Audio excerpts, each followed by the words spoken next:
During a meeting in Naivasha today, the Kenya Union of Clinical Officers has now sounded an alarm of an unlawful scheme under the Social Health Insurance Authority, following a recent announcement by the clinical officers to down their tools and hold weekly demonstrations. The union claims that SHA is deliberately forcing clinical officers and other health workers to register their facilities with KMPDC, subjecting them to double licensure and taxation. The motivation for these people to do this is that this money that is paid to the KMPDC illegally,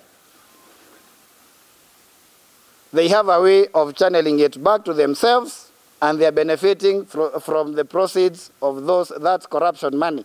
According to the union, the authority's actions contradict the Social Health Act regulations, which provides that the authority shall empanel all licensed and certified healthcare providers and facilities based on lists submitted by relevant accredited bodies. The Kenya Medical Practitioners and Dentist Council Act, where now we are being forced all of us to go and register by this board illegally, only provides for registration of facilities that are operated by medical officers and dentists.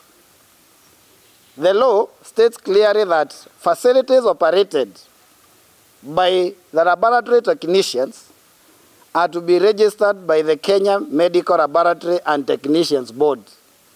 The facilities operated by clinical officers are to be registered and licensed by the Clinical Officers Council. The law is very clear. The illegal policies, they say, subjected clinical officers to pre-authorization for diagnostics and procedures under SHA, subjecting Kenyans to untold suffering. And there are many facilities that have reached out to us.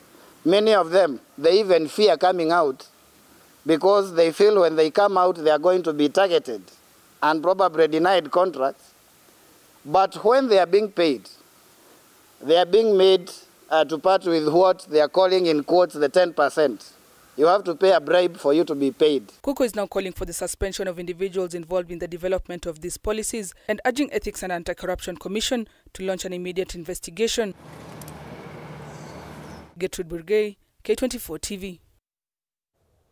Cooperatives and Small Medium Enterprises Development Cabinet Secretary Wycliffe Oparanya has ordered an immediate and thorough investigation into the alleged insolvency of the Kenya Union and of Savings and Credit Cooperative Society.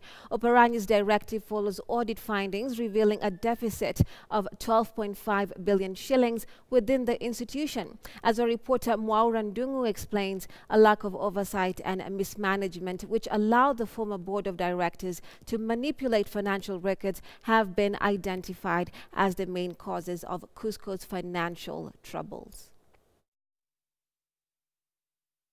It won't be business as usual at the Kenya Union of Savings and Credit Cooperative Society KUSCO offices, following a stern directive to have the books of account put into order after forensic audit reports early last year revealed gross mismanagement of member contributions amounting to a whopping deficit of 12.5 billion shillings.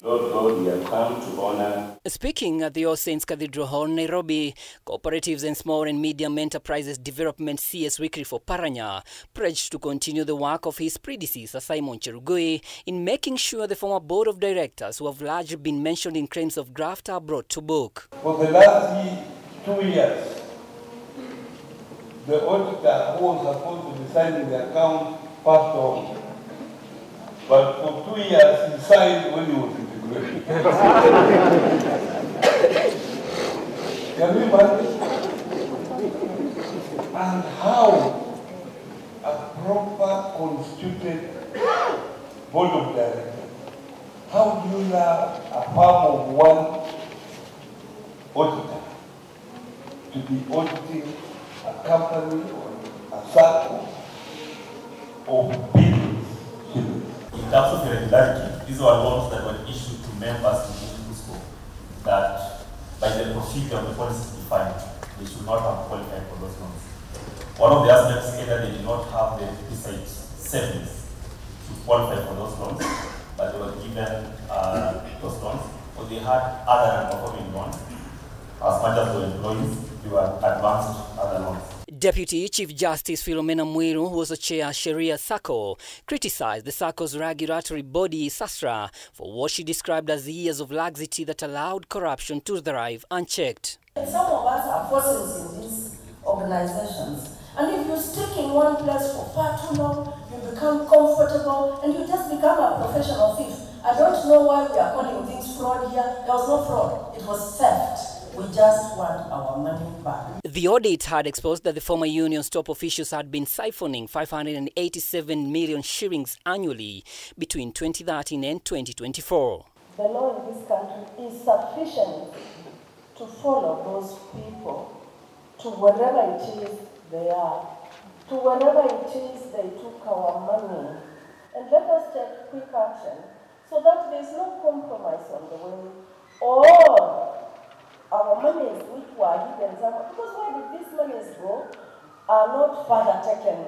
So wajamaa hao kama wako kwa maofisi, watoke kwa maofisi, tuwakute saa ile watakuwa arrested, wakuwe wako kwa nyumba zao. Sindio? Yes. And nobody who has been in Cusco, whether a director, an employee who is clean. Leaders of the SACCO further accused Cusco's management of gross negligence, which led to the depletion of members' savings. Many blamed the management for the involvement in financial irregularities and illicit withdrawals contributing to the institution's financial collapse. The invitation that you... Mwaura Ndongo, K24. We're taking a short break right here on Friday Live. Do stay with us. We have more stories right after.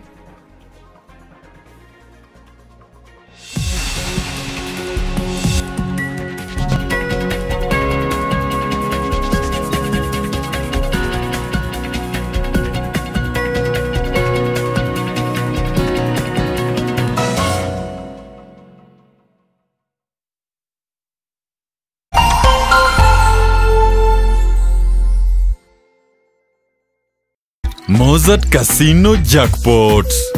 Zungusha gurudumu la furaha. Kuwa mshindi. Mozart Bet.